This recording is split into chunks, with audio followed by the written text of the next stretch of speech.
Deion Sanders forces Colorado to face harsh reality after Julian Lewis' announcement. On the surface, the season opener at Folsom Field should have been a celebration. A crowd of 52,868 passionate Buffaloes fans packed into the stadium, overflowing beyond official capacity, eager to watch their team begin the Deion Sanders era in earnest in 2025. Coach Prime, ever the showman, walked into the stadium accompanied by his players and staff, the energy palpable, the expectations soaring. The bright lights of Boulder seemed ready for a statement victory. But reality doesn't always follow the script. Despite starting strong, Colorado's momentum sputtered as Georgia Tech clawed back from early deficits and seized control of the game. By the final whistle, the scoreboard read 27-20 in favor of the Yellow Jackets, leaving Colorado stunned and fans deflated. For Sanders, who prides himself on preparation, discipline, and resilience, it was a moment of reckoning. His team had shown flashes of potential, particularly from dual-threat quarterback Kaidon Salter, but glaring flaws were exposed. Inconsistency in the passing game, an offensive line struggling for rhythm, and a defense that bent under pressure. In the locker room afterward and in the days that followed, Sanders could have lashed out. He could have placed blame. He could have focused on missed opportunities or the talent the team lost in the offseason. Most notably superstar receiver Travis Hunter, explosive playmaker Lejante Wester, and his own son, quarterback Shedeur Sanders, who had moved on to the NFL. But that isn't the Deion Sanders way. Instead, Coach Prime turned adversity into a lesson, delivering one of his most powerful post-game speeches yet. What is adversity? Coach Prime's message after the loss. The following morning, Well-Off Media posted a video capturing Sanders' address to his team. In a conference room filled with players and coaches, he didn't waste time setting the tone. Good morning. How are we doing this morning? What is adversity? Somebody tell me what's the definition of adversity? Come on. Give it to me, somebody. Sanders demanded, his voice sharp and urgent. At first, the room hesitated. Then, slowly, players began offering their answers. Sanders listened intently, nodding as they spoke, but he wasn't finished. How do you recover from adversity? He pressed. And then, in classic Coach Prime style, he reframed the conversation. Because all us older folks, we've gone through tremendous adversity. We going through death, loss, manipulation, lies, cheat, deceit, sabotage. I'm just talking about the family. The players leaned in, realizing this wasn't just about football anymore. Sanders was drawing from his own life. The highs, the heartbreaks, the betrayals, the personal battles he's endured. His voice rose as he delivered the punchline. When you go through adversity, if you just sitting there and have a pity party like I lost, I ain't play my best game, or they talking about me on social media, it's going to kill you. It's going to get the best of you. The words cut deep. He wasn't warning about losing football games. He was warning about losing yourself. Admit it, quit it, forget it, progress. Sanders didn't stop with warnings. He gave his players a roadmap. You've got to keep going forward, he told them. As the days go by, as the months go, as the weeks go, we're meant to progress. And that's what we get ready to do today. We're going to admit it, quit it, forget it, put it behind us, and we're going to progress. The message was simple but powerful. Acknowledge the mistake, stop repeating it, let it go, and move forward. Dwelling on failure, Sanders warned, was the real danger. Coming from Sanders, the message carried extra weight. This wasn't a coach reading motivational quotes off a note card.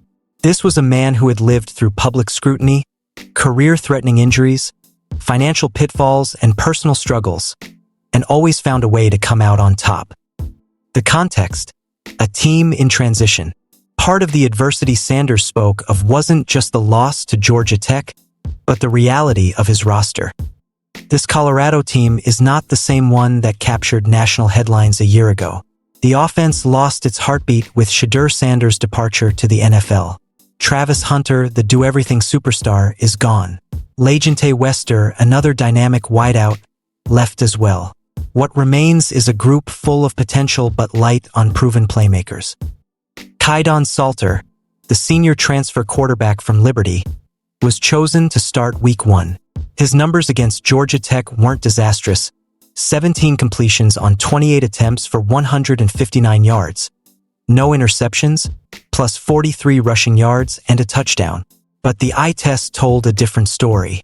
Missed reads, overthrown deep balls, and shaky decision-making plagued his performance, especially in critical moments.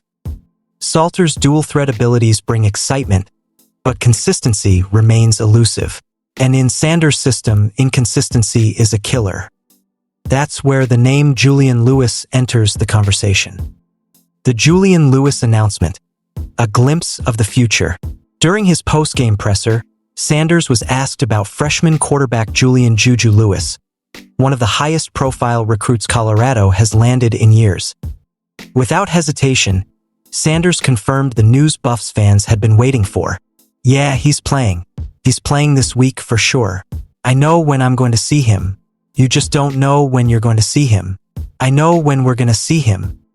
The declaration sent ripples across the Colorado fan base. While Sanders stopped short of naming Lewis the starter for Week 2 against Delaware, his message was clear. The freshman phenom would see the field. When pressed further about whether Lewis could start, Sanders smiled and deflected. "Can we take one thing at a time?" It was vintage Prime, teasing without overpromising, keeping opponents guessing while stoking excitement in Boulder. Why Julian Lewis matters. Julian Lewis is not just another quarterback. He's viewed as the future of Colorado football. A true freshman with elite arm talent, poised beyond his years, and the type of leadership Sanders craves, Lewis represents hope.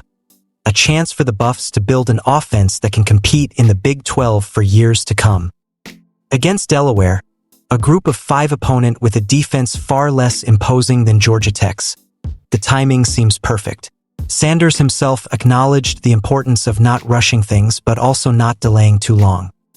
"Sometimes you don't want to rush things. Sometimes you don't want to delay things. You want to make sure the timing is right," Sanders said. The Delaware game offers that balance. A lower-stakes environment where Lewis can gain experience without the crushing weight of facing a powerhouse defense. The bigger picture, Sanders' philosophy in action. What makes Sanders' announcement about Lewis so fascinating is how it ties back to his post-game message on adversity. He isn't afraid of setbacks. He isn't afraid to acknowledge weaknesses. Instead, he reframes them as opportunities. Salter's struggles? That's not a dead end. It's a chance to push Julian Lewis into the spotlight. The Georgia Tech loss? Not a failure, but a teaching moment. The loss of Hunter, Wester, and Shedeur? Not the end of Colorado's resurgence, but the start of a new chapter built on resilience. This is Sanders' coaching philosophy in action. Progress over pity, growth over grief. The challenge ahead. Still, reality looms large. Even with Julian Lewis in the mix, Colorado faces an uphill climb. The offensive line must tighten up. The receiving core must find its rhythm. The defense must learn to finish games strong. Sanders knows he doesn't have the luxury of patience forever. Fans, though excited about the long-term vision, want wins now.